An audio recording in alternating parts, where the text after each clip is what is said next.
Hello नमस्कार साथियों, एग्जामपुर 91 में आप सभी का स्वागत है दोस्तों। चलिए आज हम लोग चैप्टर नंबर 3 सामाजिक विज्ञान का दोस्तों कक्षा 10 के लिए राजनीतिक विज्ञान पुस्तक है दोस्तों। जो भाई बहन हमारे चैप्टर नंबर 1 और चैप्टर नंबर 2 नहीं देखे होंगे वो जाइए प्लेलिस्ट में चैप्टर नंबर 1 और चैप्टर नंबर 2 पहले देखिए। 10th का राजनीतिक विज्ञान है दोस्तों, मतलब 10th का पॉलिटिकल साइंस है। इससे आपको भर भर के क्वेश्चन पूछा जा रहा है। बीपीएससी 3.0 में पूछा गया दोस्तों, 2.0 में पूछा गया और 1.0 में पूछा गया दोस्तों। और आदर्श कंपटीशन में भी पूछा जाता है एनसीईआरटी दोस्तों। आप लोग इसको वीडियो को 1 से 2 बार या 3 बार जरूर से जरूर देखिए। नहीं देखिएगा तो बहुत पछताइएगा दोस्तों, क्योंकि सवाल यहीं से पूछा जा रहा है आपका। इसलिए इस चैप्टर को देखना ही देखना है दोस्तों। आज हम लोग का चैप्टर है दोस्तों जाति, धर्म और लैंगिक दोस्तों। लैंगिक मसले चैप्टर नंबर 3 में एनसीईआरटी में दोस्तों 10th का एनसीईआरटी ये है। चलिए हम लोग स्टार्ट करते हैं। सामाजिक विविधता लोकतंत्र के लिए कोई खतरा नहीं है। राजनीति में सामाजिक असमानताओं की अभिव्यक्ति कोई असंभव बात नहीं है दोस्तों। कई बार तो यह अभिव्यक्ति लोकतंत्र के लिए लाभकर भी होती है।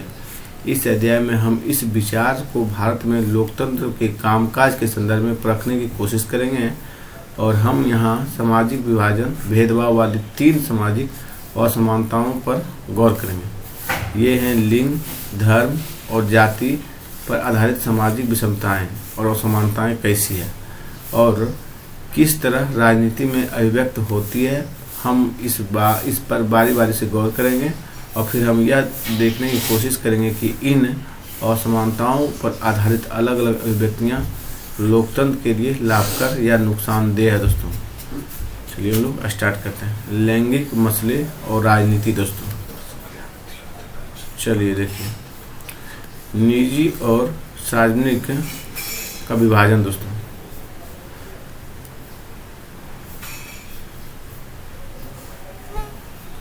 चलिए हम लोग स्टार्ट करते हैं।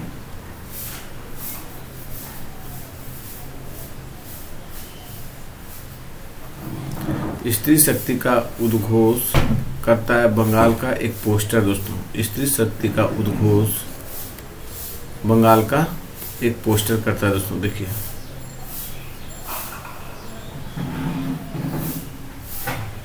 बात बोलो भेद को दोस्तों। श्रम का लैंगिक विभाजन काम के बंटवारे का वह तरीका जिसमें घर के अंदर सारे काम परिवार की औरतें करती है या अपनी देख रेख में घरेलू नौकरनियों से कराती है। आइए हम अपनी बात की शुरुआत हम लैंगिक असमानताओं से करें। सामाजिक असमानता का यह रूप हर जगह नजर आता है, लेकिन राजनीति के अध्ययन में शायद ही इस बात की पहचान की जाती है।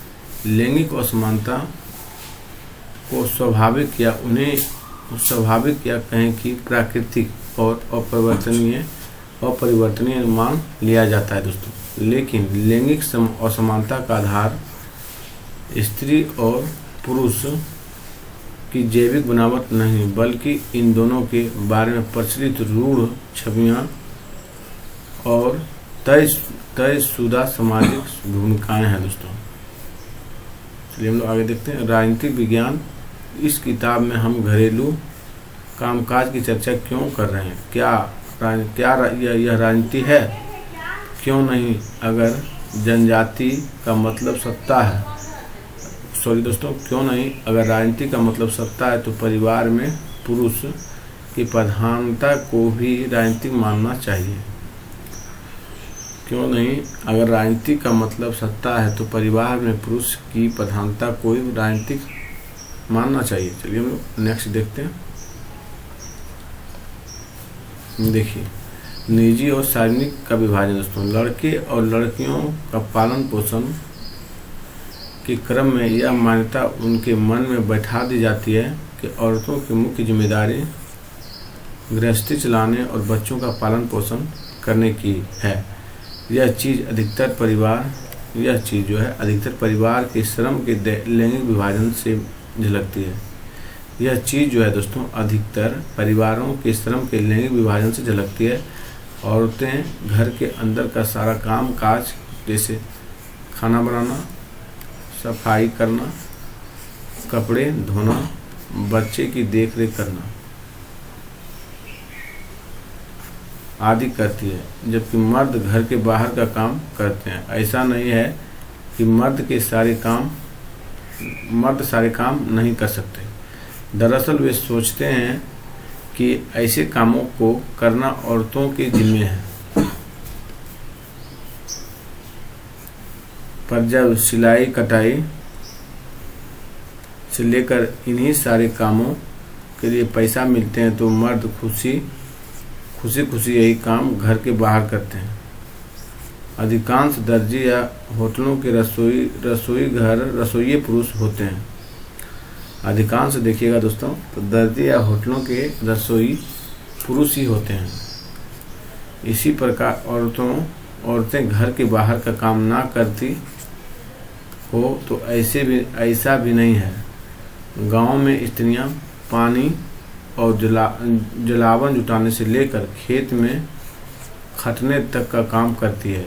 शहरों में भी हम देखते हैं कि कोई गरीब स्त्री किसी मध्यम वर्गीय परिवार में नौकरानी का काम कर रही है और मध्यम वर्गीय स्त्री काम करने के लिए दफ्तर जा रही है। सच्चाई यह है कि अधिकतर महिलाएं अपने घरेलू काम के अतिरिक्त अपनी आमदनी के लिए कुछ न कुछ काम करती है, लेकिन उनके काम को ज़्यादा मूल्यवान नहीं माना जाता और उन्हें दिन रात काम करके भी उनका श्रेय नहीं मिलता है। दोस्तों,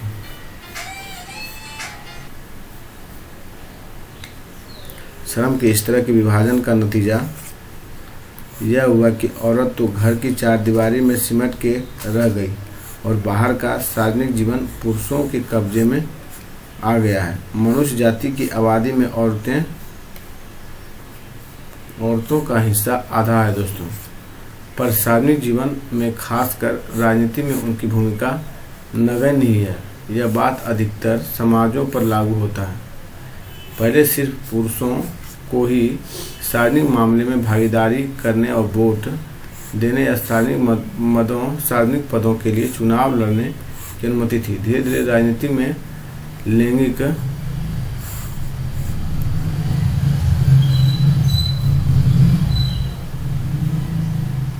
मुद्दे उभरे। दुनिया के अलग अलग हिस्सों में औरतों ने अपने संगठन बनाए और बराबरी के अधिकार हासिल करने के लिए आंदोलन किए। विभिन्न देशों में महिलाओं को वोट का अधिकार प्रदान करने के लिए आंदोलन हुए।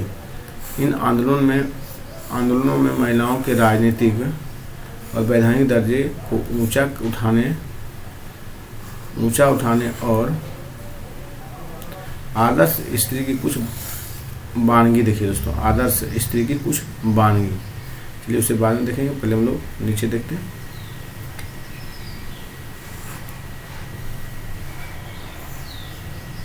उठाने और उनके लिए शिक्षा, रोजगार के अवसर बढ़ाने की मांग की गई।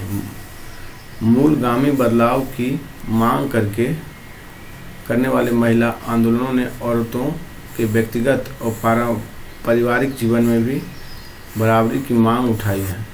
इन आंदोलनों को नारीवादी आंदोलन भी कहा जाता है दोस्तों।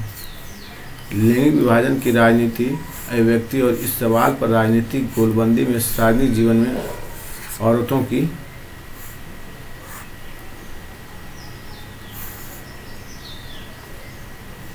भूमिका को बढ़ाने में मदद की है साथियों। आज हम वैज्ञानिक, डॉक्टर और इंजीनियर और प्रबंधक और कॉलेज और विश्वविद्यालयी शिक्षक जैसे पेशों में बहुत सी औरतों को पाते हैं, जबकि पहले इन कामों को महिलाओं के लायक नहीं माना जाता था। दुनिया के कुछ हिस्से जैसे स्वीडन हो गए, नॉर्वे और फिनलैंड जैसे स्कैंडिनेवियाई देशों में सार्वजनिक जीवन में महिलाओं की भागीदारी का स्तर काफ़ी ऊंचा है दोस्तों। चलिए हम लोग आगे समझते हैं इसको दोस्तों। चलिए जो बॉक्स ऊपर बच गया उसको देख लेते हैं।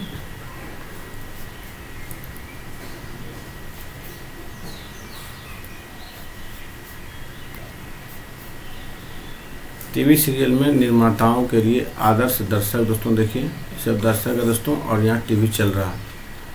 फिर फैशन उद्योग के लिए आदर्श सुंदरी दोस्तों, समाज के लिए आदर्श गृहिणी दोस्तों, ये समाज के लिए आदर्श गृहिणी है। फिर भावी सास ससुर के लिए आदर्श दुल्हन दोस्तों, देखिए नियोक्ता और पुरुष सहकर्मियों के लिए आदर्श कर्मचारी दोस्तों, नियोक्ता और पुरुष सहकर्मियों के लिए आदर्श कर्मचारी चुनिए। इनमें से आप कौन हैं? अपने समाज में आदर्श स्त्री के बारे में उपस्थित इन सारी धारणाओं पर चर्चा करें। क्या आप इन सब से सहमत हैं? अगर नहीं तो बताइए कि आदर्श स्त्री के बारे में आपकी धारणा क्या है। चलिए हम लोग आगे चलते हैं। खुद करें खुद सीखें दोस्तों। देश में 6 राज्यों में समय का उपयोग संबंधी सर्वेक्षण किया गया। इसे पता चला कि एक औरत औसतन रोजाना 7.5 घंटे से ज़्यादा काम करती है, जबकि एक मर्द औसतन रोज 6.5 घंटे काम करता है। फिर भी पुरुषों द्वारा किया गया काम ज़्यादा दिख पड़ता है,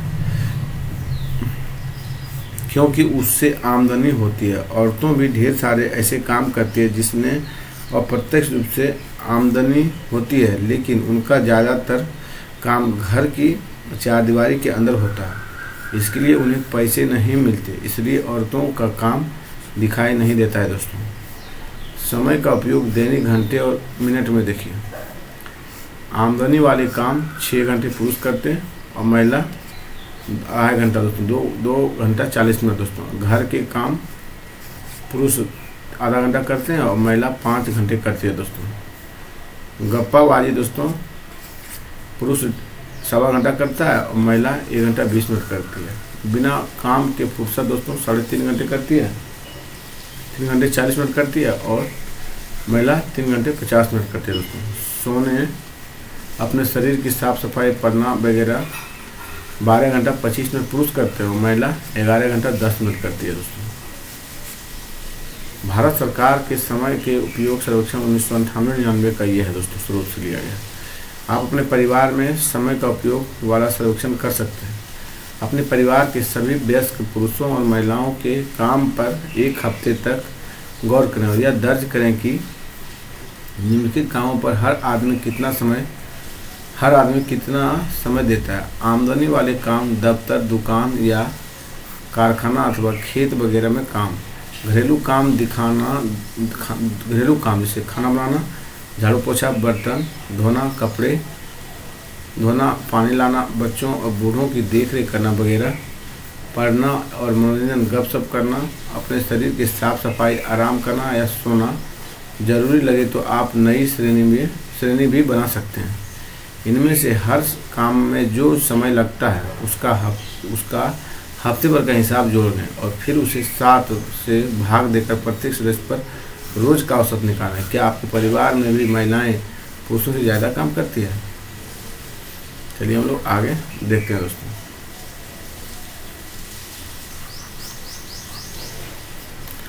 हमारे देश में आज़ादी के बाद महिलाओं की स्थिति में कुछ सुधार हुआ है, पर वे अभी भी पुरुषों से काफ़ी पीछे है दोस्तों। हमारा समाज अभी भी पितृ प्रधान है दोस्तों। कैसा है? पितृ प्रधान है दोस्तों। चलिए हम लोग आगे चलते हैं।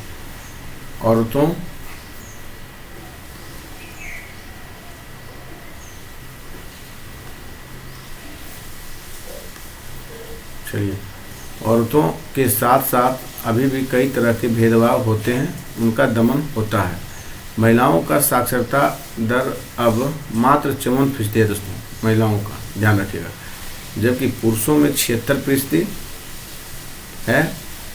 पुरुषों में साक्षरता दर कितना है दोस्तों? 76%। इसी प्रकार स्कूल पास करने वाले लड़कियों की एक सीमित संख्या ही उच्च शिक्षा की ओर कदम बढ़ा पाती है। जब हम स्कूली परीक्षाओं के परिणाम पर गौर करते हैं, जो देखते हैं हम लोग नेक्स्ट गौर करते हैं तो देखते हैं कि कई जगह लड़कियां बाजी मार ली है और कई जगहों पर प्रदर्शन लड़कों से बेहतर नहीं तो कमतर भी नहीं है, लेकिन आगे की पढ़ाई के दरवाजे उनके लिए बंद हो जाते हैं, क्योंकि माँ बाप अपने संसाधनों को लड़के और लड़की दोनों पर बराबर खर्च करने की जगह लड़कों पर ज़्यादा खर्च करना पसंद करते हैं दोस्तों। चलिए, इस स्थिति के चलते अब भी ऊंची तनख्वाह वाले ऊंचे पदों पर पहुंचने वाली महिलाओं की संख्या बहुत ही कम है दोस्तों। भारत में औसतन स्त्री और पुरुष, चलिए देखते हैं हम लोग, स्त्री और पुरुष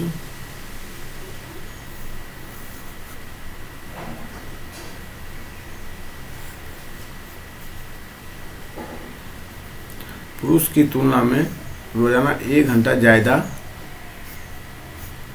काम करती है और उसको ज़्यादा काम के लिए पैसे नहीं मिलते हैं, इसलिए अक्सर उसके काम को मूल्यवान नहीं माना जाता है दोस्तों।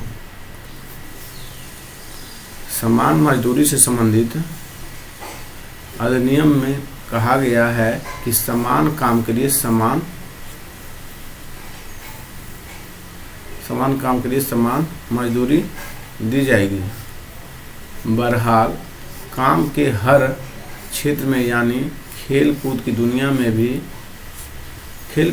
दुनिया में से लेकर सिनेमा के संसार तक, कल कारखानों से लेकर खेत खलियान तक महिलाओं को पुरुषों की तुलना में कम मजदूरी मिलती है दोस्तों, भले ही दोनों के समान काम किया हो।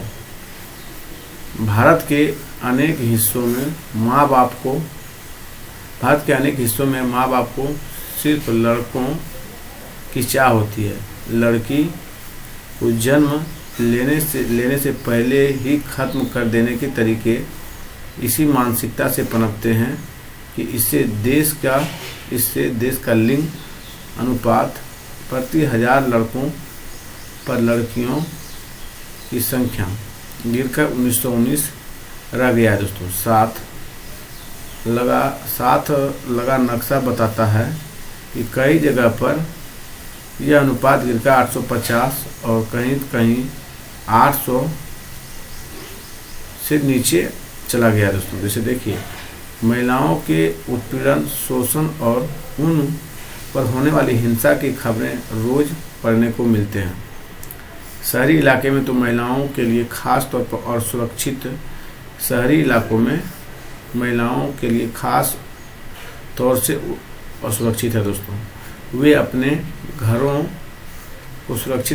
में भी सुरक्षित नहीं है, क्योंकि वहाँ भी उन्हें मारपीट अनेक तरह की घरेलू हिंसा झेलनी पड़ती है सभी।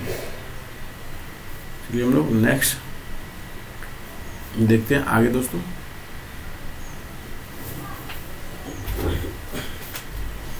आगे देखिए, बात बोले भेद खोले। पितृ प्रधान, इसका शाब्दिक अर्थ पिता का शासन है, और पर इस पद का प्रयोग महिलाओं की तुलना में पुरुषों की ज़्यादा शक्ति देने वाला व्यवस्था के लिए किया जाता है दोस्तों। क्या आप इस मानचित्र में अपने राज्यों को पहचान सकते हैं? इस स्त्री पुरुष का अनुपात कितना है? आप इस अनुपात को अलग रंगों में अंकित जिलों से कितना कम या ज़्यादा पाते हैं? उन राज्यों की पहचान करें जिसमें बाल लिंग अनुपात 900 से कम है। अगले पृष्ठ में दिए गए पोस्टर से इस नक्शे की तुलना करें और दोनों किस तरह हमें एक ही मुद्दे के बारे में अलग अलग ढंग से बताते हैं। चलिए पहले मैप देखते हैं हम लोग दोस्तों। 2011 की जनगणना की रिपोर्ट पे है। बाल स्त्री पुरुष का अनुपात 2011 में 0 से 6 वर्ष के दोस्तों। देखिए, ये आपका कश्मीर है, जम्मू कश्मीर, हिमाचल प्रदेश हो गया, पंजाब दोस्तों। ये आपका राजस्थान पार्ट है, ये उत्तराखंड है, ये हरियाणा है दोस्तों। दिल्ली आपका यहाँ पे है, फिर यूपी आपका यहाँ है दोस्तों। ये नेपाल का बॉर्डर है, ये भूटान है दोस्तों। अरुणाचल आपका इस साइड अरुणाचल पड़ रहा है दोस्तों। असम देखिए आपका यहाँ पे है, नागालैंड आपका यहाँ है, मणिपुरी यहाँ पे है दोस्तों, मेघालय आपका यहाँ पे है, मिजोरम यहाँ पे है दोस्तों, और देखिए त्रिपुरा दोस्तों आपका नीचे है। चलिए हम लोग पश्चिम बंगाल देखिए आपका यहाँ से बॉर्डर इसका साझा करते हुए यहाँ तक पश्चिम बंगाल है दोस्तों। बिहार आपका यहाँ है, झारखंड देखिए यहाँ पे, उड़ीसा इधर है इस पार्ट में दोस्तों। छत्तीसगढ़ आपका यहाँ पे, एमपी देखिए यहाँ पे है दोस्तों, गुजरात आपका यहाँ पे है, महाराष्ट्र देखिए, आंध्र प्रदेश देखिए, तमिलनाडु आपका सबसे नीचे है दोस्तों, तमिलनाडु के बॉर्डर पर पुडुचेरी है दोस्तों। केरल आपका देखिए नीचे, केरल दोस्तों इस साइड में अरब सागर में दोस्तों। कर्नाटक देखिए आपको यहाँ पे, कर्नाटक और मुंबई के बीच दोस्तों गोवा है। चलिए हम लोग आगे चलते हैं। ये आपका बंगाली खाड़ी है दोस्तों, इधर आपका म्यांमार है दोस्तों, इस पार्ट में म्यांमार है। देखिए 951 से अधिक जहाँ पे महिलाएं हैं दोस्तों, आपका रेड कलर दोस्तों। केरल में हो गया आपका, अरुणाचल छत्तीसगढ़ हो गया, पश्चिम बंगाल हो गया, फिर आपका अरुणाचल, असम, मिजोरम, मेघालय, त्रिपुरा, मिजोरम, इस समय दोस्तों आपका 951। फिर छत्तीसगढ़ में भी है 951 महिलाएं हैं, 1000 पुरुष पर दोस्तों। 926 से 950 के बीच दोस्तों जितना ग्रीन कलर है उसमें 926 से लेकर 950 तक महिलाएं हैं दोस्तों। तमिलनाडु है, कर्नाटक है, आंध्रा है, उड़ीसा है, झारखंड है, अब बिहार है दोस्तों, और इधर फिर मणिपुर है, नागालैंड है दोस्तों। इसमें 926 से 950 के बीच महिलाएं हैं दोस्तों, और 901 से 925 दोस्तों आपका मध्य प्रदेश में महिलाएं हैं, उत्तर प्रदेश में और हिमाचल में है दोस्तों। कितने हैं महिलाओं की संख्या 1000 पुरुष पर दोस्तों? 925 से लेके 901 से लेकर 925 तक दोस्तों। 876 से 900 के बीच कितने जगह पे है दोस्तों? देखिए आपका महाराष्ट्र में है 876 से 900 के बीच 1000 पुरुष पर महिला दोस्तों। महाराष्ट्र, गुजरात, राजस्थान, उत्तराखंड में दोस्तों। और चलिए 875 से कम दोस्तों आपका कहाँ पे? तो देखते हैं हम लोग। 875 से कम दोस्तों आपका जम्मू कश्मीर में है दोस्तों। जम्मू कश्मीर है, पंजाब है, हरियाणा भी है दोस्तों। चलिए हम लोग आगे चलते हैं। चलिए इसको भी देखना जरूरी है। भारत में महिलाओं का प्रतिनिधित्व बहुत कम है, क्या आप इसके कुछ कारण बता सकते हैं? क्या आप मानते हैं कि अमेरिका और यूरोप में महिलाओं की प्रतिनिधित्व इस स्तर तक पहुंच गया है कि उसे संतोषजनक कहा जा सके? चलिए नेक्स्ट देखते हैं। विश्व के विभिन्न क्षेत्रों में राष्ट्रीय संसदों में महिलाओं की संख्या दोस्तों देखना है। देखिए विश्व का औसतन भारत का 11.8% है दोस्तों, अरब मुल्क का 15% है दोस्तों। पैसिफिक का भी दोस्तों 15 पॉइंट कुछ है समथिंग। सबसे आपका दोस्तों नार्डिक देश का है देखिए। उसके बाद अमेरिका का, अमेरिका में उत्तरी और दक्षिणी अमेरिका का, उसका यूरोप का है दोस्तों। उसके बाद उससे कम है आपका सहारा मरुस्थल दक्षिणावर्ती का है दोस्तों, एशिया का। उसके बाद दोस्तों पैसिफिक का, सबसे कम दोस्तों इंडिया का ही है। देखिए Europe, OSCE organisation for security and corporation in Europe, Nordic देश डेनमार्क, फिनलैंड, आइसलैंड, नॉर्वे और स्वीडन को छोड़कर OSCE के सदस्य देश हैं दोस्तों। टिप्पणी या आंकड़े 1 अक्टूबर 2018 तक प्रत्यक्ष निर्वाचित सदनों में महिलाओं की प्रतिशत को स्थिति बताते हैं दोस्तों। चलिए हम लोग आगे चलते हैं।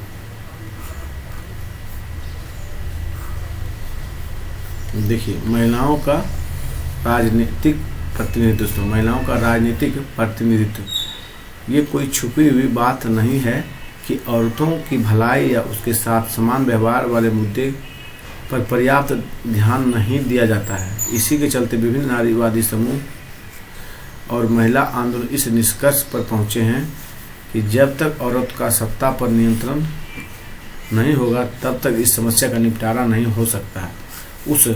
इस लक्ष्य को हासिल करने का एक तरीका यह है कि जनता द्वारा चुने हुए प्रतिनिधियों में महिलाओं की हिस्सेदारी बढ़ाई जाए।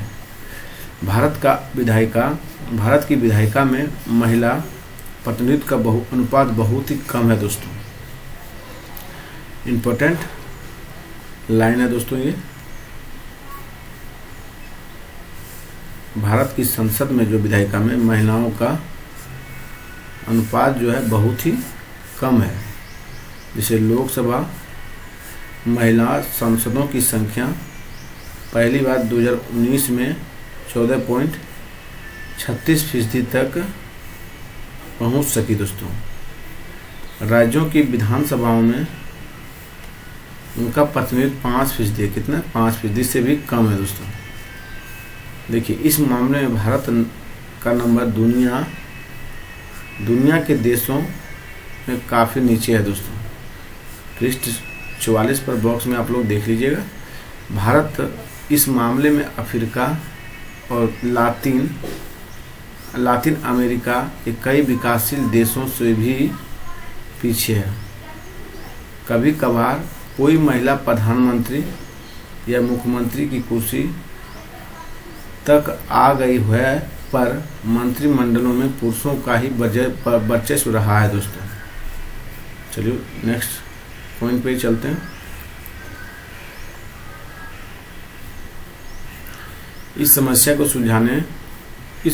को सुलझाने का एक तरीका तो निर्वाचित संस्थाओं में महिलाओं के लिए कानूनी रूप से एक हिस्सा तय कर देना है। भारत में पंचायती राज के अंतर्गत कुछ ऐसी व्यवस्था की गई है जो स्थानीय सरकारों यानी पंचायतों और नगरपालिकाओं में 1/3, कितना दोस्तों? 1/3 पद महिलाओं के लिए आरक्षित कर दिए गए हैं दोस्तों। आज भारत के ग्रामीण और शहरी स्थानीय निकायों निर्वाचित महिलाओं की संख्या 10 लाख से ज़्यादा है दोस्तों। देखिए, महिला संगठनों और कार्यकर्ताओं की मांग है कि लोकसभा और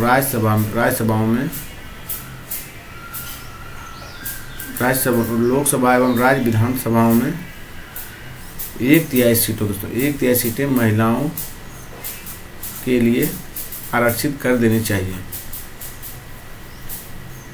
संसद में इस आशय का एक विधेयक पेश किया गया था, पर 10 वर्षों से ज़्यादा अवधि से वह लटका पड़ा है। सभी राजनीतिक पार्टियां इस विधेयक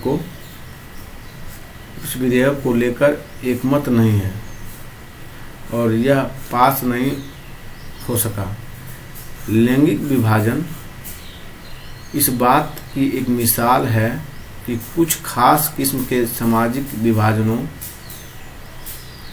को राजनीतिक रूप देने की जरूरत है, और इससे यह पता भी चलता है कि जब सामाजिक विभाजन की राजनीतिक मुद्दा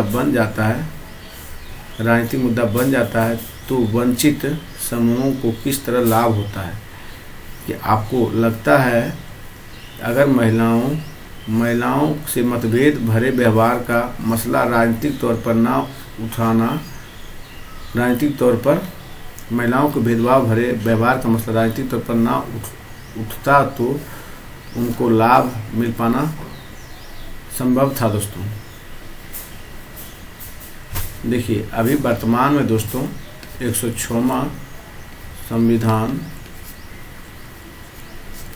संशोधन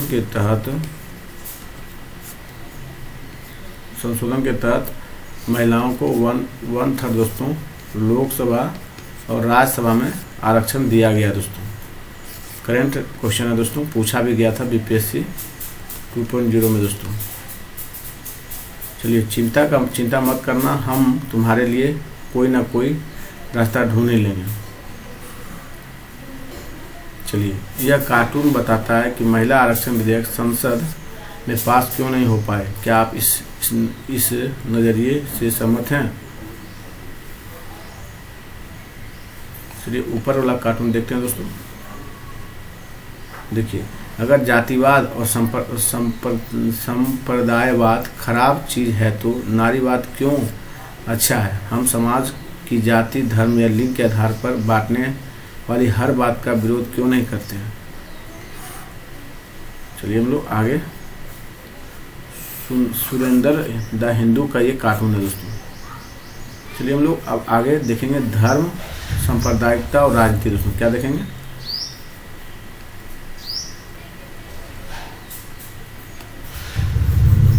धर्म और सांप्रदायिकता राजनीति हम लोग चर्चा करेंगे दोस्तों इस चैप्टर में। चलिए देखिए, बोला गया है पारिवारिक कानून। दोस्तों विवाह, तलाक, गोद लेना और उत्तराधिकार जैसे परिवार से जुड़े मामले से संबंधित कानून हमारे देश में सभी धर्मों के लिए अलग अलग पारिवारिक कानून है दोस्तों। चलिए देखते हैं हम लोग। आइए अब एकदम अलग किस्म के सामाजिक विभाजन की चर्चा करें, यानी धार्मिक अंतरों पर आधारित विभाजन की एक विभाजन लैंगिक विभाजन। लैंगिक विभाजन जैसे सार्वभौम तो नहीं है, पर विश्व में धार्मिक विभिन्नता आज बड़ी व्यापक हो चली है। भारत समेत अनेक देशों में अलग अलग धर्मों को मानने वाले लोग रहते हैं, पर जैसे कि हमने उत्तरी आयरलैंड के मामले में देखा, अगर लोग एक धर्म को माने लेकिन उनकी पूजा पद्धति और मान्यताएं अलग अलग हो तब भी गंभीर मतभेद पैदा हो जाते हैं। लैंगिक विभाजन के विपरीत धार्मिक विभाजन अक्सर राजनीति के मैदान में अभिव्यक्त होता है दोस्तों। जरा इन बातों पर गौर करें। देखिए, गांधी जी कहा करते थे कि धर्म को कभी भी राजनीति से अलग नहीं किया जा सकता है।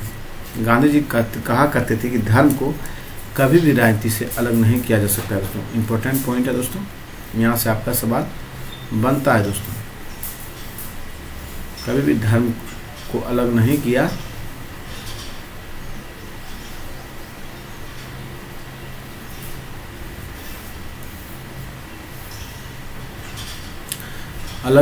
जा सकता है। धर्म से उनका मतलब हिंदू या इस्लाम जैसे धर्म ना होकर नैतिक मूल्यों से था दोस्तों, जो सभी धर्मों से जुड़े हैं। लेकिन उनका मानना था कि राजनीतिक धर्म द्वारा स्थापित मूल्यों से निर्देशित होना चाहिए। नेक्स्ट देखिए, अपने देश में मानवाधिकार समूह का कहना है कि इस देश में सांप्रदायिक दंगों में मरने वाले ज़्यादातर लोग अल्पसंख्यक समुदाय के हैं, लेकिन उनका मांग है कि सरकार अल्पसंख्यकों की रक्षा के लिए विशेष कदम उठाए। महिला आंदोलन का कहना है कि अभी धर्मों में वर्णित पारिवारिक कानून महिलाओं से भेदभाव करते हैं। महिला आंदोलन का कहना है कि अभी धर्मों में वर्णित परिवार कानून महिलाओं से भेदभाव करते हैं। इस आंदोलन की मांग है कि सरकार को इन कानूनों में समतामूलक बनाने के लिए उनमें बदलाव करने चाहिए। ये सभी मामले धर्म और राजनीति से जुड़े हैं। ये बहुत गलत या खतरनाक भी नहीं लगते हैं। विभिन्न धर्मों से निकले विचार, आदर्श और मूल्य राजनीति में एक भूमिका निभा सकते हैं। लोगों को एक धार्मिक समुदाय के तौर पर अपनी जरूरतों, हितों और मांगों को राजनीतिक में उठाने का अधिकार होना चाहिए। जो लोग राजनीतिक सत्ता में हो उन्हें धर्म के कामकाज पर नज़र रखनी चाहिए, और अगर वह किसी के साथ भेदभाव करता है या किसी के दमन में सहयोग की भूमिका निभाता है तो उसे रोकना चाहिए। अगर शासन सभी धर्मों के साथ समान बर्ताव करता है तो उसके ऐसे कामों को कोई बुराई नहीं है। शासन अगर, देखिए यहाँ पे इम्पोर्टेंट पॉइंट है दोस्तों, अगर शासन सभी धर्मों के समान बर्ताव करता है तो ऐसे कामों में कोई बुराई नहीं है दोस्तों।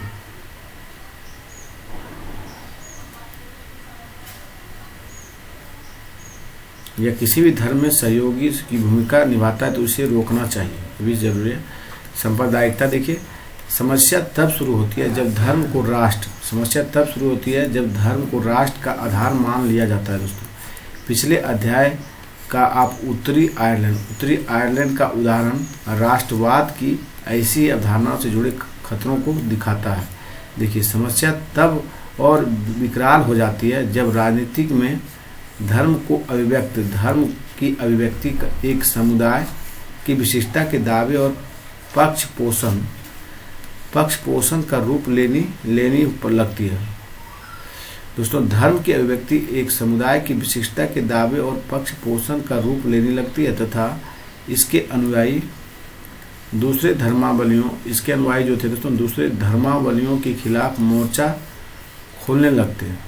ऐसा तब होता है जब एक धर्म के विचारों को दूसरे श्रेष्ठ माना जाने लगता है दोस्तों, और कोई एक धार्मिक समूह अपनी मांगों को दूसरे समूह के विरोध में खड़ा करने लगता है। इस प्रक्रिया में जब राज्य अपनी सत्ता का इस्तेमाल किसी एक धर्म के पक्ष में करने लगता है तो स्थिति और विकट होने लगती है, और राजनीति से धर्म को इस तरह जोड़ना ही सांप्रदायिकता है दोस्तों। राजनीति को धर्म से जोड़ना ही क्या है? एक तरह की सांप्रदायिकता। सांप्रदायिक राजनीति इस सोच पर आधारित होती है कि धर्म ही सामाजिक समुदाय का निर्माण करता है।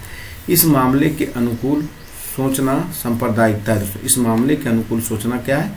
सांप्रदायिकता है आपका। इस सोच के अनुसार एक खास धर्म में आस्था रखने वाले एक ही समुदाय के होते हैं, उनके मौलिक हित एक जैसा होता है और समुदाय के लोगों के आपसी मतभेद सामुदायिक जीवन में कोई अहमियत नहीं रखते हैं दोस्तों। क्या बोला गया? तथा समुदाय के लोगों के आपसी मतभेद सामुदायिक जीवन में कोई अहमियत नहीं रखते हैं। इस सोच में यह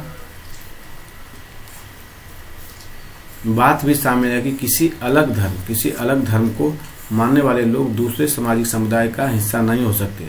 अगर विभिन्न धर्मों के लोगों की सोच में कोई समानता दिखती है तो यह ऊपरी और बेईमानी होती है दोस्तों। अलग अलग धर्मों के लोगों के हित तो अलग अलग होंगे ही और उनमें टकराव भी होगा। सांप्रदायिक सोच जब ज़्यादा आगे बढ़ती है तो उसमें यह विचार जुड़ने लगता है कि दूसरे धर्मों के अनुयायी एक ही राष्ट्र में समान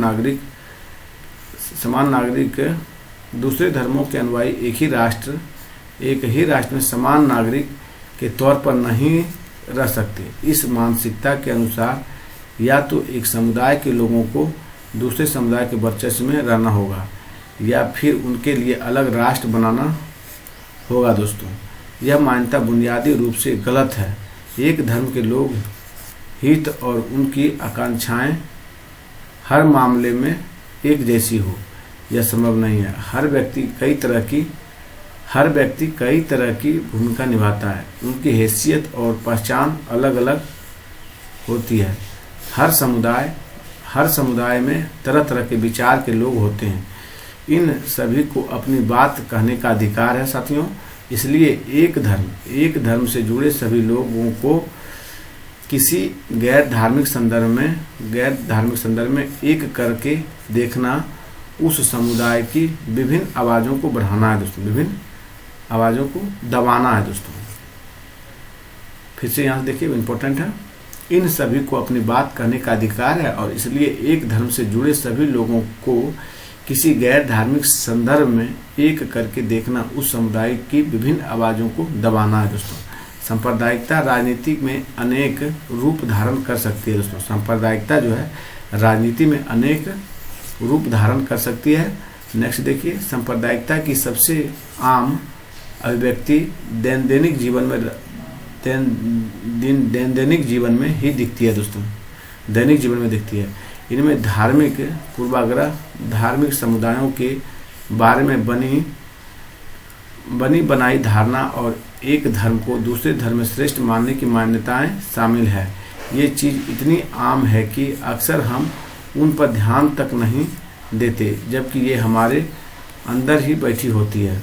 नेक्स्ट देखिए, सांप्रदायिकता सोच अक्सर अपने धार्मिक समुदाय की राजनीतिक प्रभुत्व स्थापित करने के फिराक में रहती है। जो लोग बहुसंख्यक समुदाय के होते हैं उनकी यह कोशिश होती है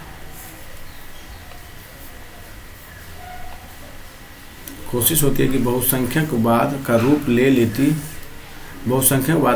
लेती है। जो अल्पसंख्यक समुदाय के होते हैं उनमें यह विश्वास अलग राजनीतिक इकाई बनाने की इच्छा का रूप ले लेते हैं। जो दोस्तों अल्पसंख्यक समुदाय के होते हैं उनमें यह विश्वास अलग राजनीतिक इकाई बनाने की इच्छा के रूप ले लेते हैं। जैसे देखिए, मैं अक्सर दूसरे धर्म के लोगों के बारे में चुटकुले सुनता हूँ, क्या इसमें भी सांप्रदायिक बन जाता हूँ। तो देखते हैं नेक्स्ट पॉइंट, सांप्रदायिक आधार पर राजनीतिक गोलबंदी सांप्रदायिकता का दूसरा रूप है दोस्तों। इसमें धर्म की पवित्र प्रतीकों, धर्मगुरुओं, भावनात्मक अपील और अपने ही लोगों के मन में डर बैठाने जैसे तरीके का उपयोग बहुत आम है दोस्तों। चुनावी राजनीति में एक धर्म के मतदाताओं की भावनाओं या हितों की बात उठाने जैसे तरीके अक्सर अपनाए जाते हैं साथियों। नेक्स्ट देखिए, कई बार सांप्रदायिकता सबसे गंदा रूप लेकर संप्रदाय के आधार पर हिंसा, दंगा और नरसंहार कराती है। विभाजन के समय भारत और पाकिस्तान में भयावह सांप्रदायिक दंगे विभाजन के समय दोस्तों भारत और पाकिस्तान में भयावह सांप्रदायिक दंगे हुए थे। आज़ादी के बाद भी बड़े पैमाने पर सांप्रदायिक हिंसा हुई है दोस्तों। धर्मनिरपेक्ष शासन देखिए, सांप्रदायिकता हमारे देश के लोकतंत्र के लिए एक बड़ी चुनौती रही है दोस्तों। सांप्रदायिकता जो है हमारे देश के लिए एक बड़ी चुनौती रही है। हमारे संविधान निर्माता इस चुनौती के प्रति सचेत थे। इसी कारण उन्होंने धर्मनिरपेक्ष शासन का मॉडल चुना और इसी आधार पर संविधान में अनेक प्रावधान किए। इनके बारे में हम पिछले साल पढ़ चुके हैं 9th में दोस्तों। जो 9th नहीं पढ़े वो पहले 9th पढ़िए, 9th का भी अपलोड किया गया, आप उसको चैप्टर बाय चैप्टर देखिए। 5 वीडियो में आपका 9th कंप्लीट है दोस्तों, उसको देखिए। उसके बाद इस वीडियो को देखिए 10th का दोस्तों।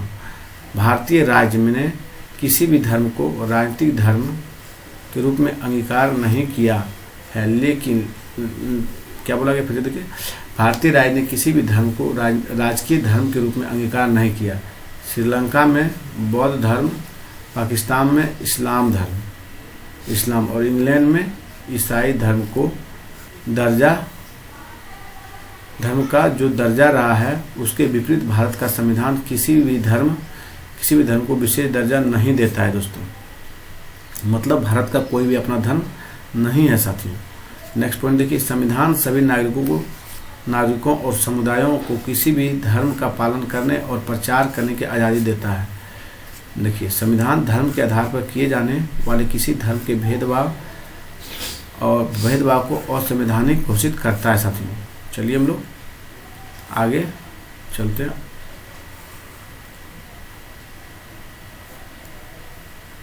देखिए, इसके साथ ही संविधान धार्मिक समुदाय में समानता सुनिश्चित करने के लिए शासन को धार्मिक मामले में दखल देने का अधिकार देता है। जैसे यह छुआछूत की इजाज़त नहीं देता है दोस्तों।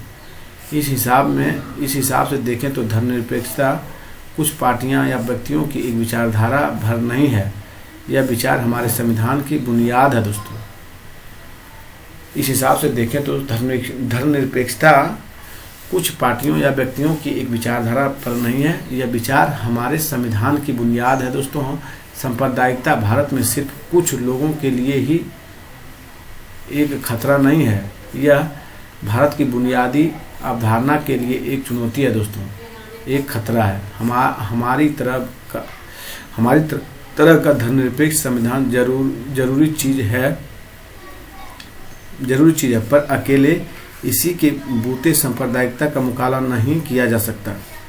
हमें अपने दैनिक जीवन में सांप्रदायिक पूर्वाग्रहों और दुष्प्रभावों का मुकाबला करना होगा तथा धर्म पर आधारित गोलबंदी का मुकाबला राजनीति के दायरे में करने की ज़रूरत है दोस्तों। जाति और राजनीति देखिए, जाति पर जो राजनीति किया जाता है, हमने राजनीति में सामाजिक विभाजन की 2 अभिव्यक्तियां देखी है। इनमें एक मोटे तौर पर सकारात्मक है दोस्तों और लाभदायक है। एक मोटे तौर पर सकारात्मक या लाभदायक है तो दूसरी नकारात्मक या नुकसानदेह है दोस्तों। आइए अब अंतिम प्रमुख विभाजन यानी जाति और राजनीति की चर्चा करें। इसके सकारात्मक और नकारात्मक दोनों ही पक्ष हैं। देखिए, जाति की असमानता है दोस्तों। लिंग और धर्म पर आधारित विभाजन जो दुनिया भर में है, पर जाति पर आधारित विभाजन सिर्फ भारतीय समाज में ही देखने को मिलता है दोस्तों। फिर से देखिए, लिंग और धर्म पर आधारित विभाजन तो दुनिया भर में है, लेकिन जाति पर आधारित विभाजन सिर्फ भारतीय समाज में ही देखने को मिलता है। सभी समाज को कुछ सामाजिक असमानताएं और एक तरह का श्रम का विभाजन मौजूद होता है। अधिकतर समाजों में पेशा परिवार की एक पीढ़ी से दूसरी पीढ़ी जाता है, लेकिन जाति व्यवस्था इसका एक अतिवादी और अस्थायी रूप है दोस्तों। अन्य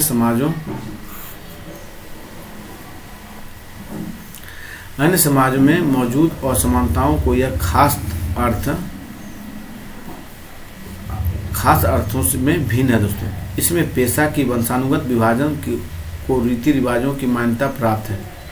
एक जाति समूह के लोग एक या मिलते जुलते पेशों के तो होते ही हैं, साथ ही उन्हें एक अलग सामाजिक समुदाय के रूप में भी देखा जाता है।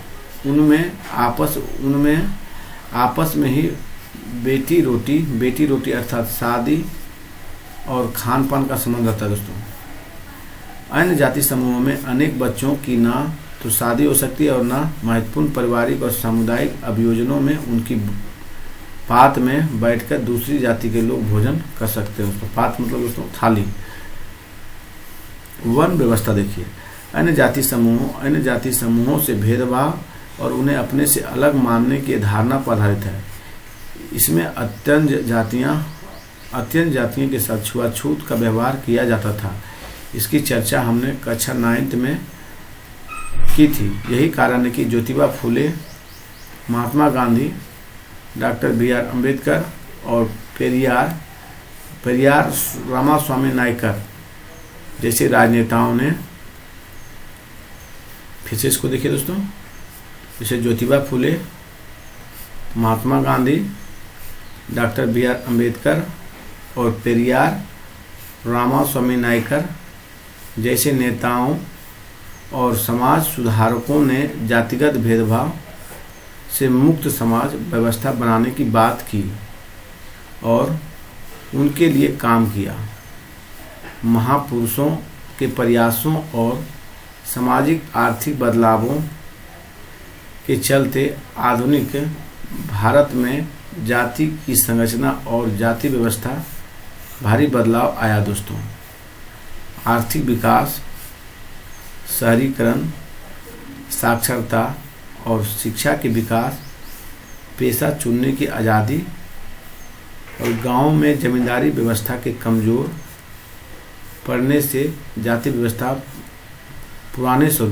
के पुराने स्वरूप और वर्ण व्यवस्था पर टिकी मानसिकता में बदलाव आ रहा है।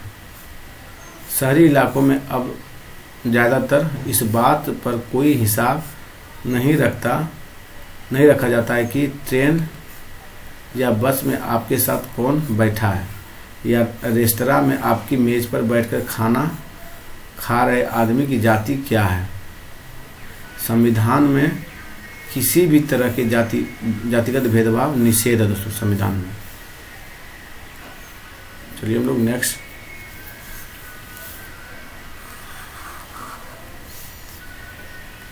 निषेध किया गया है। संविधान ने जाति व्यवस्था से पैदा हुए अन्याय को समाप्त करने वाली नीतियों का आधार तय किया। अगर 100 साल पहले कोई व्यक्ति एक बार फिर भारत लौटकर आए तो यह यहाँ हुए बदलावों को देखकर हैरान रह जाएगा दोस्तों।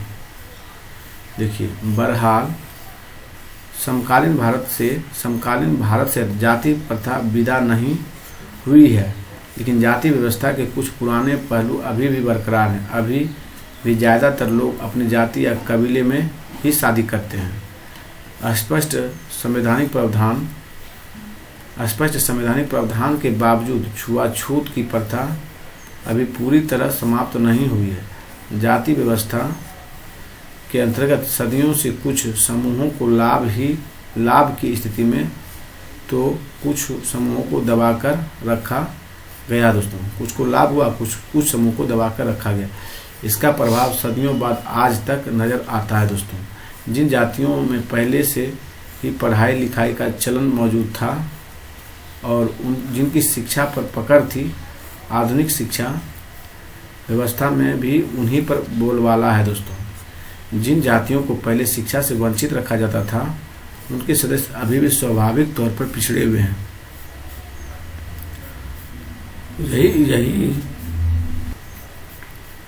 यही कारण है कि शहरी मध्यम वर्ग में अगड़ी जाति के लोगों का अनुपात असामान्य रूप से काफ़ी ज़्यादा है दोस्तों। जाति और आर्थिक हैसियत में काफ़ी निकट का संबंध है। जातिगत असमानताएं शीर्षक बॉक्स देखें दोस्तों। देखिए, मुझे अपनी जाति की परवाह नहीं रहती। हम पाठ्य पुस्तकों में इसकी चर्चा क्यों कर रहे हैं? क्या हम जाति पर चर्चा करके जातिवाद को बढ़ावा नहीं दे रहे हैं?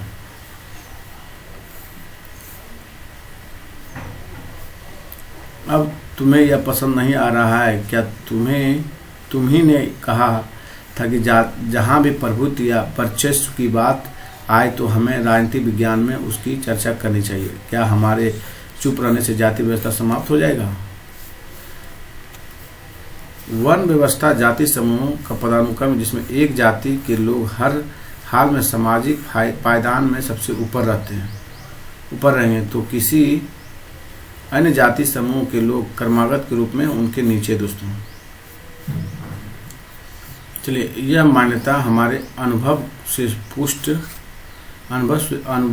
पुष्ट नहीं होता। हमारे अनुभव बताते हैं कि जाति हमारे जीवन का एक पहलू जरूर है, लेकिन यही एकमात्र या सबसे ज़्यादा महत्वपूर्ण पहलू नहीं है।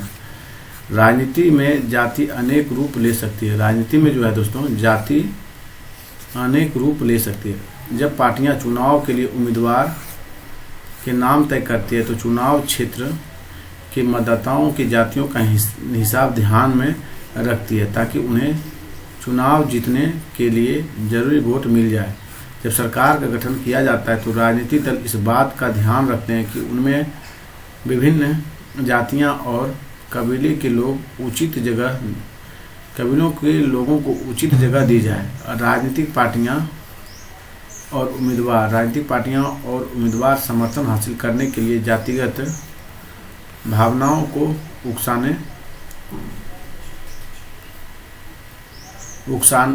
हैं और कुछ दलों को कुछ जातियों के मददगार और प्रतिनिधि के रूप में देखा जाता है दोस्तों। चलिए थोड़ा हम लोग राजनीतिक जाति पहले देखिए दोस्तों। सांप्रदायिकता की तरह जातिवाद भी इस मान्यता पर आधारित है दोस्तों कि जाति ही सामाजिक समुदाय के गठन का एकमात्र आधार है। इस चिंतन पद्धति के अनुसार एक जाति के लोग एक स्वाभाविक सामाजिक समुदाय का निर्माण करते हैं और उनके हित एक जैसा होता है, लेकिन दूसरी जाति के लोग से उनके हितों का कोई मेल नहीं होता, जैसे हमने सांप्रदायिकता के मामले में देखा था दोस्तों। चलिए नेक्स्ट पॉइंट देखिए, सार्वभौम व्यक्ति मताधिकार दोस्तों क्या है? सार्वभौम व्यक्ति मताधिकार और एक व्यक्ति एक वोट की व्यवस्था करता है दोस्तों। एक व्यक्ति एक वोट की व्यवस्था में राजनीतिक दलों को विवश किया कि वे राजनीतिक समर्थन पाने और लोगों को गोलबंद करने के लिए सक्रिय हो। इससे उन जातियों के लोगों में नई चेतना पैदा हुई जिन्हें अभी तक छोटा और नीचा माना जाता था दोस्तों। शहरीकरण देखिए, ग्रामीण इलाकों से निकलकर लोगों को शहरों में बसना दोस्तों से शहरीकरण कहते हैं।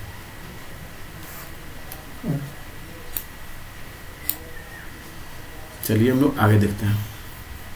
भारत का सामाजिक और धार्मिक विविधता देखिए दोस्तों।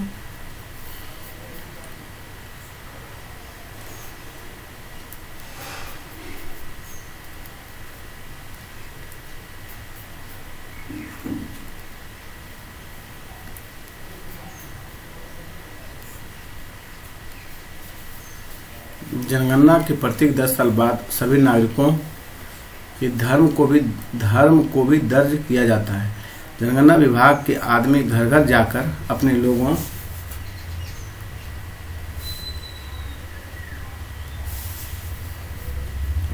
के उनके बारे में सूचनाएं जुटाते हैं और धर्म समेत सभी बातों के बारे में लोग जो कुछ बताते हैं ठीक वैसे ही फॉर्म में दर्ज किया जाता है। अगर कोई कहता है कि वह नास्तिक है या किसी धर्म को नहीं मानता तो फॉर्म में उसे वैसे ही दर्ज कर दिया जाता है। इस कारण देश में विभिन्न धर्मों को मानने वाले लोग इस संख्या और उनके अनुपात में आए किसी बदलाव के बारे में हमारे पास विश्वसनीय सूचना है। दोस्तों नीचे दिए गए 4 के देश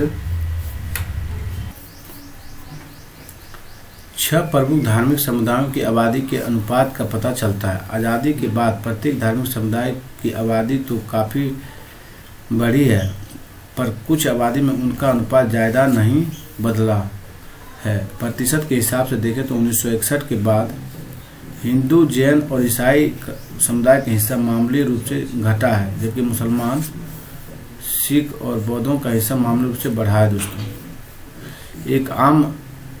एक आम लेकिन भ्रांत धारणा यह है कि देश की आबादी में मुसलमानों का प्रतिशत इतना बढ़ जाएगा कि दूसरे धार्मिक समुदाय उसके पीछे हो जाएंगे। प्रधानमंत्री द्वारा नियुक्त उच्च स्तरीय समिति इसे सच्चर समिति के नाम से जाना गया है। दोस्तों कि आकलन से स्पष्ट होता है कि मुस्लिम आबादी का अनुपात थोड़ा जरूर बढ़ेगा, लेकिन अगले 50 सालों में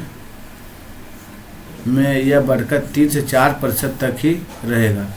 इससे साबित होता है कि एक व्यापक फलक पर विभिन्न धार्मिक समुदायों के अनुपात में कोई बड़ा उलटफेर नहीं होने वाला है।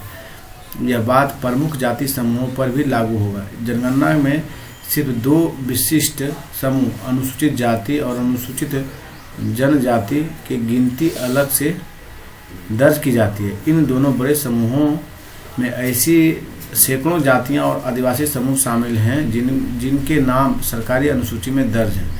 इसी के चलते इनके नाम के साथ अनुसूचित शब्द लगाया गया है। दोस्तों अनुसूचित जातियों में जिन्हें आम तौर पर दलित कहा जाता है, सामान्य तौर पर वे हिंदू जातियां आती है, जिन्हें हिंदू सामाजिक व्यवस्था में अछूत माना जाता है। इन जातियों के साथ भेदभाव किया जाता है और इन्हें तिरस्कार की दृष्टि से देखा जाता है। अनुसूचित जनजातियों में जिन्हें आमतौर पर आदिवासी कहा जाता है, वे समुदाय शामिल हैं जो अमूमन पहाड़ी और जंगली इलाकों में रहते हैं और जिनका बाकी समाज से ज़्यादा मेलजोल नहीं था। दोस्तों 2011 में देश की आबादी के अनुसूचित जातियों का हिस्सा 16.6% है और अनुसूचित जनजाति का हिस्सा 8.6% है। दोस्तों चलिए हम लोग जनगणना में अभी तक अन्य पिछड़ी जाति की गिनती नहीं की जाती है। जनगणना में अभी तक अन्य पिछड़ी जातियों की गिनती नहीं की जाती थी। इसकी चर्चा हमने 9th कक्षा में देखे हैं। दोस्तों पूरे देश में इनकी आबादी कितनी है, इस बात को लेकर कोई एक स्पष्ट अनुमान नहीं है। राष्ट्रीय नमूना सर्वेक्षण 2005 का अनुमान है कि इनकी आबादी करीब 41% है। इस प्रकार मुल्क की आबादी में अनुसूचित जनजातियों और अन्य पिछड़ी जातियों का हिस्सा लगभग 2/3 तथा हिंदुओं की आबादी का लगभग 3/4 है। दोस्तों हिंदुओं की आबादी का कितना 3/4। दोस्तों देखिए हिंदू आपका 7.9 कितना है। दोस्तों हिंदू की आबादी आपका 7.98 है। मुसलमान आपका 14.2% है। उसमें फिर आपका देखिए ईसाई आपका 2.3% है और सिख दोस्तों 1.7%। और बौद्ध देखिए शामिल है इसमें 0.7% दोस्तों और जैन आपका 0.4%। अन्य धर्म 0.7 है। दोस्तों कोई भी धर्म नहीं मानते 0.2% दोस्तों। जनगणना 2011 की रिपोर्ट के हिसाब से है। दोस्तों चलिए हम लोग नेक्स्ट पेज की ओर चलते हैं।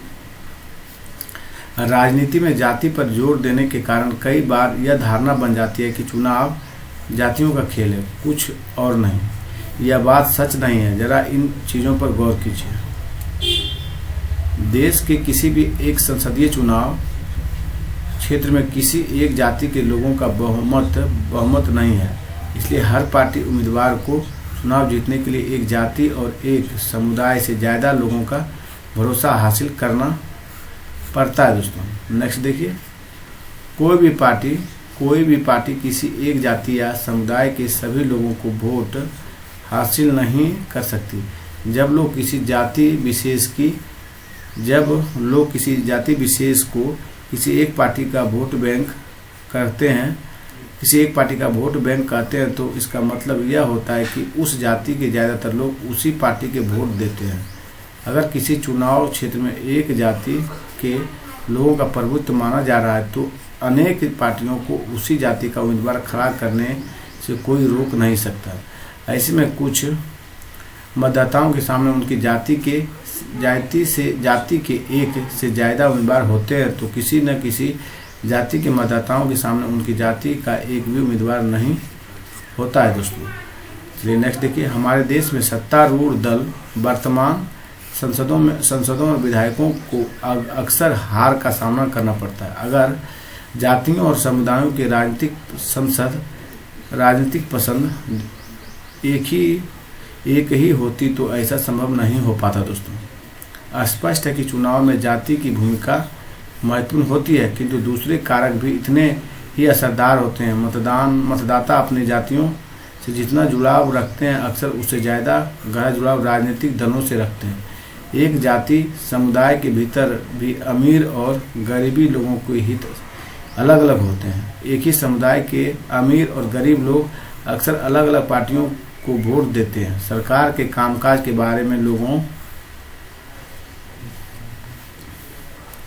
की राय, नेताओं की लोकप्रियता का चुनावों पर अक्सर निर्णायक असर होता है दोस्तों।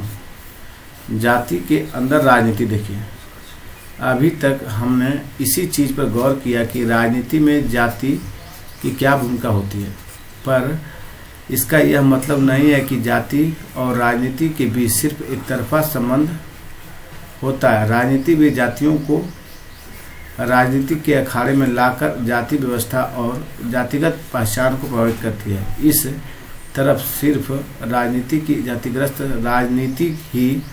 जातिग्रस्त नहीं होती, जाति भी राजनीतिग्रस्त हो जाती है। यह चीज़ अनेक रूप लेती है दोस्तों। नेक्स्ट देखिए, हर जाति खुद को बड़ा बनाना चाहती है, सो पहले वह अपने समूह की जिन उपजातियों को छोटा या नीचा बताकर अपने से बाहर रखना चाहती है, अब उन्हें अपने साथ लाने की कोशिश करती है दोस्तों। नेक्स्ट देखिए, चूंकि एक जाति अपने दम पर सत्ता पर कब्जा नहीं कर सकती है, इसलिए वह ज़्यादा राजनीतिक ताकत पाने के लिए दूसरी जातियों वोट बैंक ऑन इंडिया देखिए दोस्तों, फिगर आप लोग देखिए, Ajit Ninan India Today book of the cartoon से लिया गया दोस्तों। क्या आपको यह बात ठीक लगती है कि राजनेता किसी जाति के लोगों को अपने वोट बैंक के रूप में देखे?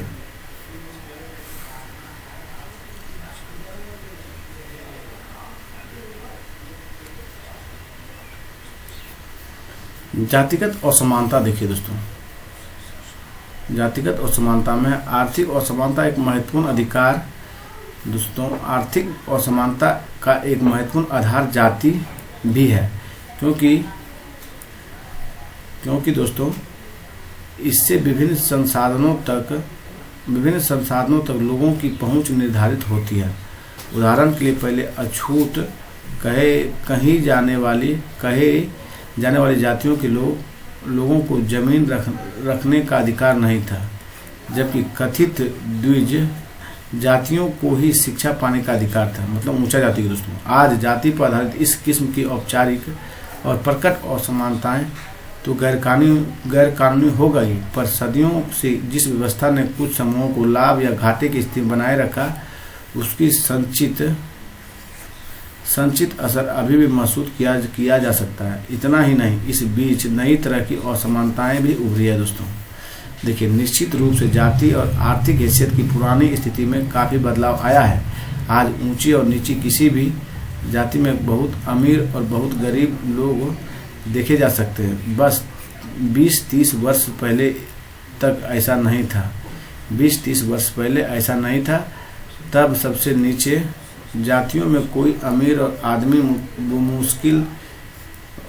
मुश्किल ही ढूंढने मिलता था दोस्तों। पर जैसे कि राष्ट्रीय नमूना सर्वेक्षण से स्पष्ट, आज भी जाति आर्थिक हैसियत के निर्धारण में बहुत भूमिका निभाता है दोस्तों। देखिए, औसत आर्थिक हैसियत जिसे मासिक खर्च जैसे हिसाब में मापा जाता है, अभी भी वर्ण व्यवस्था के साथ गहरा संबंध दर्शाता है। यानी ऊंची जाति के लोग आर्थिक स्थिति सबसे अच्छी है ऊंची जाति के लोग की आर्थिक स्थिति सबसे अच्छी है। दलित और आदिवासियों की आर्थिक स्थिति सबसे खराब है, जबकि पछड़ी जातियाँ बीच की स्थिति में है दोस्तों।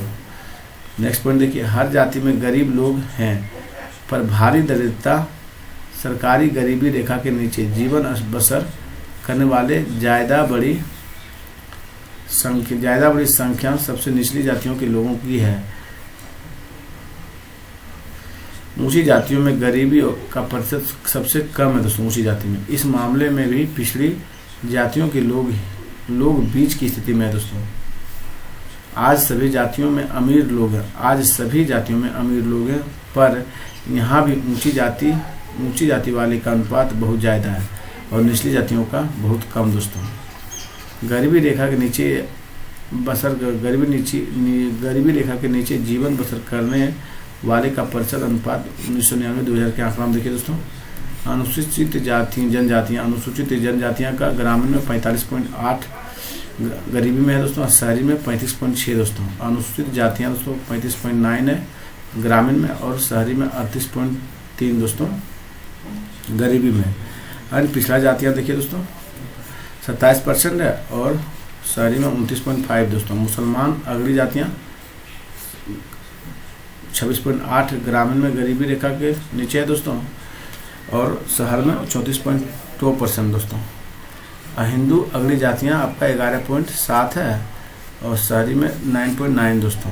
ईसाई अगली जातियाँ 9.7 गरीबी रेखा में है ग्रामीण में और शहरी में 5.4।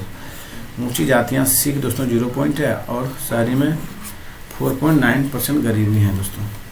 अन्य अगली जातियाँ 16% है दोस्तों और शहर में आपका 2.7 है। सभी समूह 27% हैं और शहरी में आपका 23.4 है दोस्तों। यहाँ अगली जाति का मतलब उन सभी लोगों से है जो अनुसूचित जाति जनजाति या पिछड़ी जातियों के अंतर्गत नहीं आते हैं। गरीबी रेखा से नीचे का मतलब है प्रति व्यक्ति माह 327 रुपये ग्रामीण और 455 रुपये शहरी रुपये से कम खर्च करने वाले लोग दोस्तों। यह राष्ट्रीय नमूना सर्वेक्षण 55वां दौर 1999 से 2000 के बीच कर लिया गया है दोस्तों। चलिए हम लोग अपरकट देखते हैं दोस्तों। अपरकट देखिए रंग भेद दोस्तों। इस मुल्क में पैदा होने वाले गलती करने वालों चले जाते हैं जो विदेश बोलते हैं, पराई भाषा पहनते हैं, अजनबी पोशाक और भूल जाते हैं। इस मुल्क को उन्हें मेरा सलाम है दोस्तों। और जो इन्हें भूलते हैं, सदियों तक पीटे जाने के बाद भी नहीं बदलते, ऐसे बेगैरतों से मैं पूछता हूँ, क्या कहोगे अगर किसी ने पूछा तुमसे क्या होता है छुआछूत? क्या यह ईश्वर की तरह ही अविनाशी है? कैसा होता है अछूत? किसकी तरह दिखता है? क्या वह खुद में कोड़ की तस्वीर होता है या फिर धर्माधीशों का दुश्मन है? क्या वह विधर्मी होता है या एक पापी या फिर नास्तिक? बताओ मुझे, क्या जवाब होगा तुम्हारा? क्या तुम बगैर हिचकिचाए कह सकोगे कि मैं ही अछूत हूँ? इसी से मैं चाहता हूँ कि इस मुल्क में पैदा होने की गलती करने वाले तुम्हें अब गलती सुधारनी होगी। या तो देश छोड़ो या युद्ध करो। बाबूराव बागुल की कविता का हिंदी अनुवाद दोस्तों। किसका है? बाबूराव बागुल की कविता का दोस्तों। चलिए हम लोग आगे चलते हैं दोस्तों। हम यह समुदायों को साथ लाने की कोशिश करती है और इस तरह उनके बीच संवाद और मोल तोल होता है। नेक्स्ट देखिए, राजनीति में नई किस्म की जातिगत गोलबंदी भी हुई है, जैसे अगड़ा और पिछड़ा दोस्तों। इस प्रकार जाति राजनीति में कई तरह की भूमिकाएं निभाती है। अगर एक तरह से यही चीज़ें दुनिया भर की राजनीति में चलती है और दुनिया भर में राजनीतिक पार्टियां वोट पाने के लिए सामाजिक समूहों और समुदायों को गोलबंद करने का प्रयास करती है, तो कुछ खास स्थितियों में राजनीति में जातिगत भिन्नताएं और असमानताएं वंचित और कमजोर समुदायों के लिए अपनी बातें आगे बढ़ाने में सत्ता में अपनी हिस्सेदारी मांगने की गुंजाइश भी पैदा करती है।